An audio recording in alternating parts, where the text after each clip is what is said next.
Mama G, heri ya siku yako ya kuzaliwa. Leo si tu siku ya kukumbuka ulipozaliwa, ni siku ya kukumbuka kuwa wewe bado upo.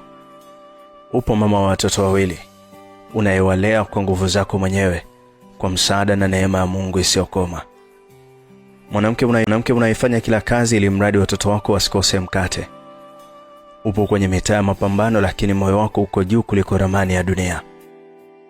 Mungu anakutazama Mama G. Kila jasho lako unalotoa, kila usingizi unaoupoteza, na kila mara unaposimama wakati moyo wako umekaa, ipo siku vitakulipa maradufu.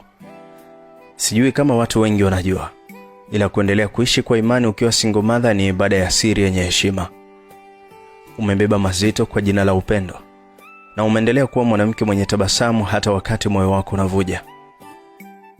Hata kwenye wakati usioweza kufanya lolote, bado familia, wanao na mahitaji vinakutuma kwenda juani kutafuta. Una mtu wa kumlilia akaisikia sauti yako. Imefika wakati unaandika kuliko kuongea, ukiamini watu wakusikilize tena. Hofu yako inakunyonya imani, maumivu yako yanakuondoa kwenye utulivu, ila wanao wanakupa nguvu. Heshima yako inajitetea yenyewe bila lawama kwa mtu.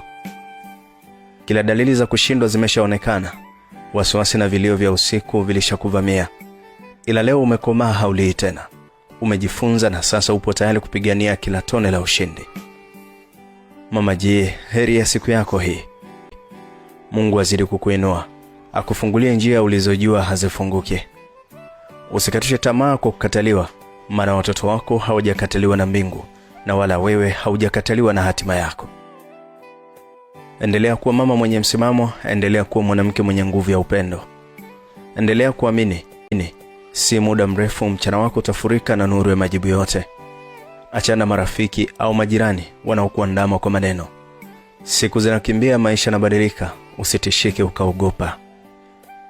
Heri ya siku ya kuzaliwa Mama G, na uishi kuona watoto wako wakiwa ushuhuda wa Mungu aliyesimama upande wako.